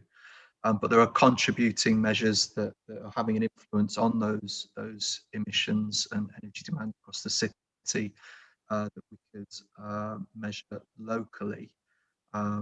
And yeah, as already discussed, it's about what indicators we can measure and monitor on a regular basis to make it meaningful, and so that we can see the impact of change, which ones we're in control of and we have some control over.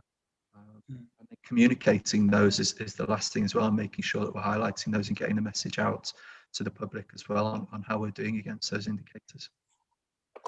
Do you think there would be sorry, I'm kind of throwing you in the deep end here a lot, but do you think it might be useful maybe in at our next meeting to get Will Boardman or someone else and the keeper of the KPIs, whose name escapes me momentarily, but to try and broaden that discussion so that we get a handle on how we can link KPIs, climate change, carbon reduction with health and educational and exercise and well-being. So to make sure that we're demonstrating. I suppose my concern is I think we need to demonstrate that we recognise that carbon reduction and climate change has to be seen holistically in the context of the entire council's operations and not seen as a little add-on. So it's who could we bring in to maybe inform that debate? I'll take that. Yeah, I'll take that one away. Leave that one with me.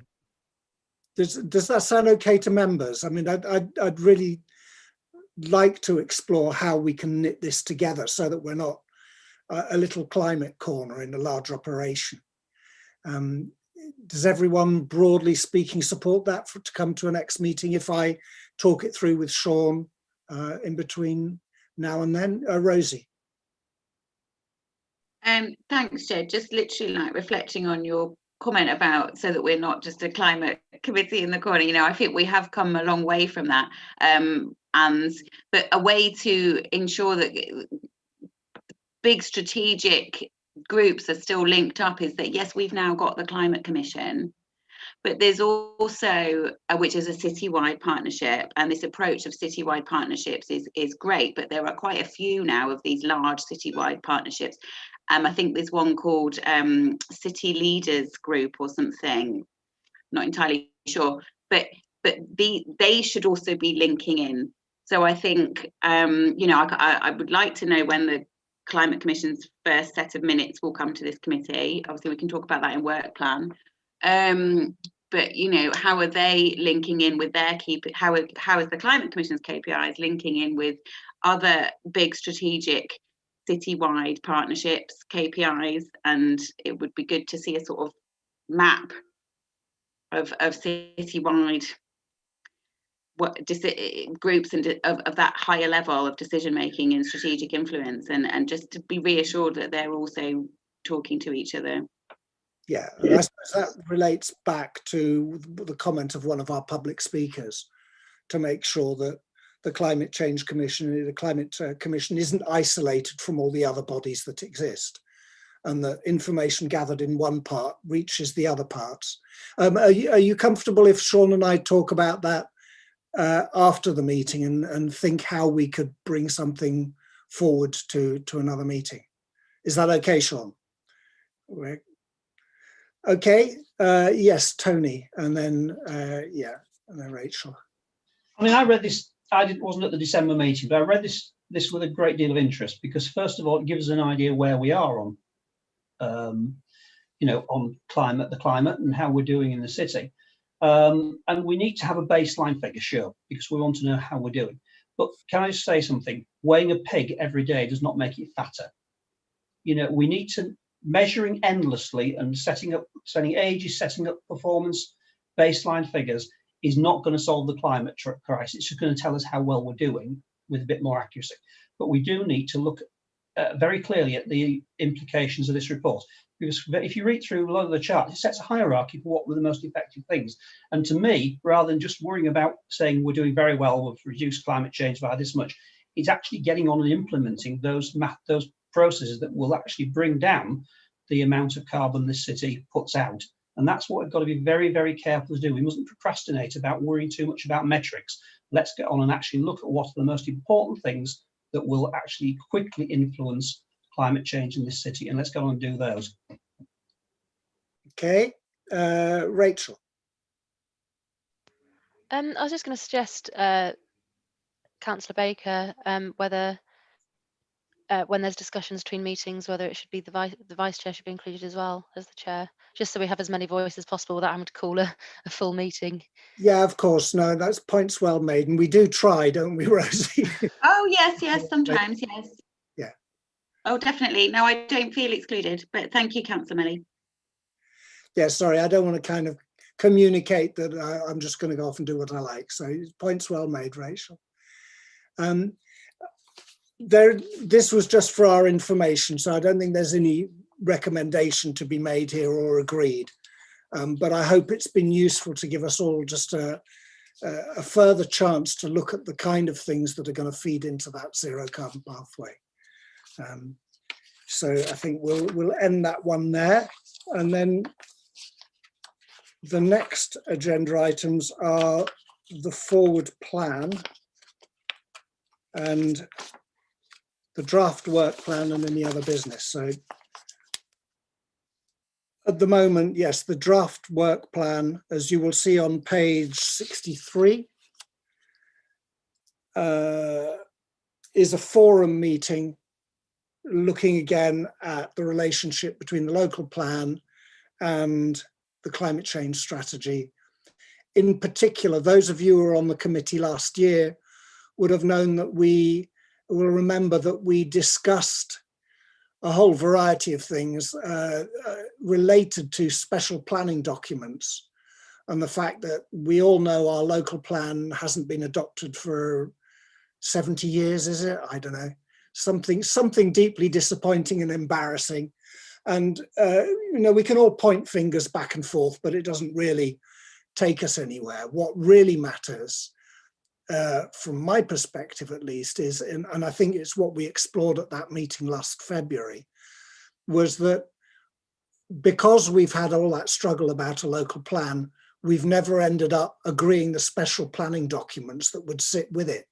And because we don't have the special planning documents on climate change, planning officers then are not able to enforce the kind of things that we would all like to see.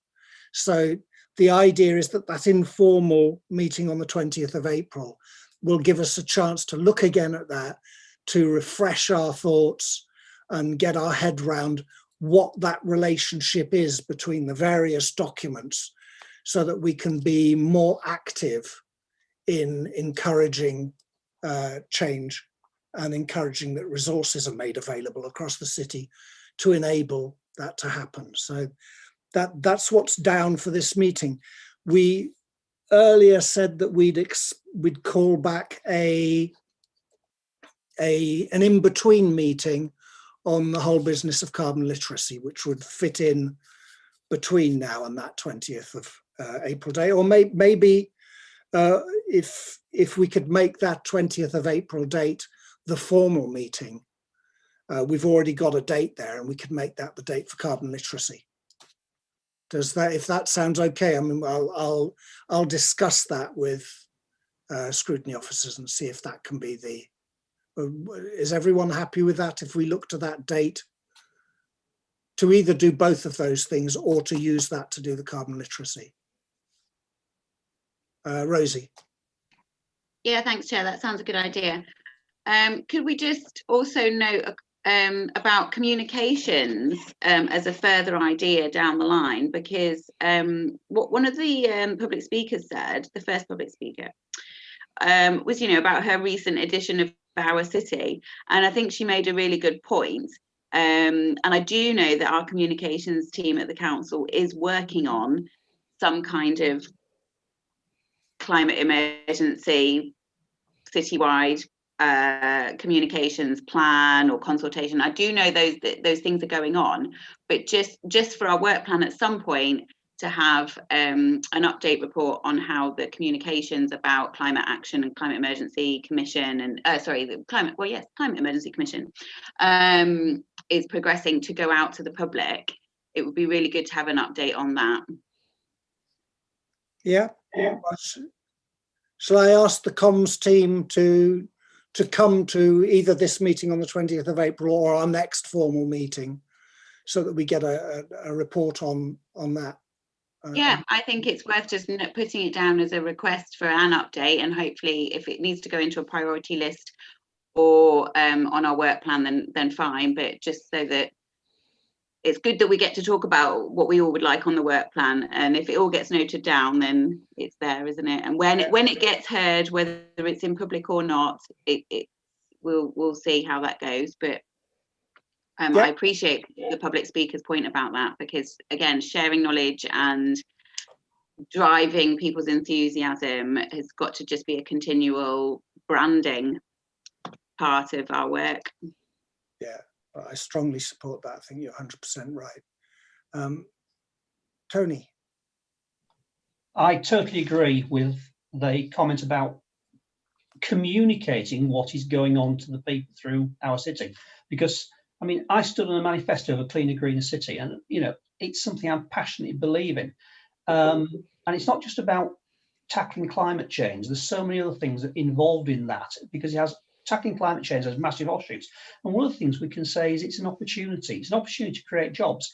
One of the things this country has not really got to grips with is manufacturing equipment for climate change. We don't make solar panels very much in this country. We import them all from China. We don't make wind turbines anything like as much as we could do in this country. We import them from Germany. We're behind the 8 ball in terms of starting. And, you know, there are other ways there we can actually create jobs and employment and wealth out of the green revolution. And we need to get the message across, because we cannot, as a council, solve climate change in this city on our own. We have to bring people with us. And that means telling people what the benefits of tackling climate change and improving the environment are. Because only by doing that will we achieve our aim of getting your climate neutral ever, not just by a certain date, ever. Yeah, thank you for that. So I've added communications team to come to the climate change committee, and I'll discuss that with what I can't remember the name momentarily of the organising, whatever, Johnny Crawshaw's hat. We'll have a chat with them and with Claire Fole and see if we can bring that to our next meeting. Yes, Fiona. Sorry, trying to unmute myself. Just to say, I suppose it's the obvious thing to say, really, but at every opportunity, we need to be bringing in the word emergency. So climate change, emergency would suit me better as a policy and scrutiny committee. Have that in there, you know, but I mean, we're just, otherwise we're not moving fast enough, really.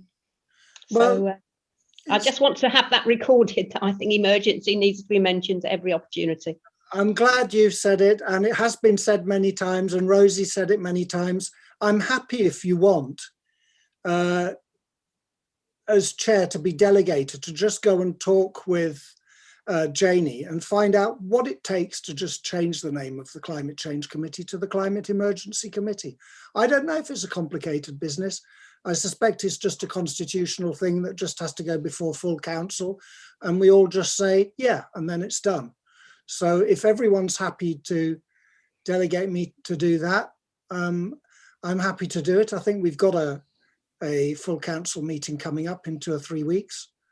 Is it the general feeling that we should just apply for that change in order to up the ante? Tony, yes. Thank you. I certainly think adding the word emergency is very important. But there's another point. When this committee was set up originally, I was very much in the impression it was going to be called the Climate Change and Environment Policy Scrutiny Committee. I thought it was going to have a wider remit than just looking at climate change. And I'm very sad that that doesn't seem to be quite there anymore. And I don't know where it went, somewhere along the line. But, you know, I think because the two are so interlinked, the climate change and the environment are so interlinked, you know, why not have that in there as well? Well, all I can say to that really, Tony, is it is in our remit. Biodiversity and the environment are in our remit. And I would be worried about having a title that doesn't fit on a sheet of A4, if that's okay. So, I mean, the point's well made, but I would have thought if we can just change to Climate Emergency Policy and Scrutiny Committee, that doesn't take more than one sheet of A4, but the point's well made. Are there any other things that people would like to see put in the work plan? Or have we got enough there? We've certainly got enough for the next meeting and a half. And I know there are some people who like to plan this 6 months ahead, but I can't say I'm hugely of that persuasion. I'm not seeing any suggestions. So I think we'll leave it at that. You've got a note of that, haven't you, Robert? Yeah, I've got that noted, and we can go away and have a look at some dates for those items. Brilliant, thank you. I'm not aware of any other business unless anyone's got some urgent business they want to put in front of me. In which case, I'm going to thank everyone for 2.5 hours of your time. We are making progress. I think we can be satisfied that this committee is doing good things. As I said earlier, the pollinator strategy comes into effect this month. It will ban the use of neonicotinoids from all the plants we buy. It will ensure that all, what are the stuff you put into herbaceous borders? I've forgotten the name of the plants that we buy and use on our various council bedding plants. There we are, there's the word. All bedding plants going forwards, once the strategy is adopted, will be plants that are beneficial to pollinators. We will no longer be buying in plants that are of no use to any insect. So we're making changes, and I want to thank you all for your hard work and look forward to seeing you next month. Thank you very much. Bye now. Confirm the live stream.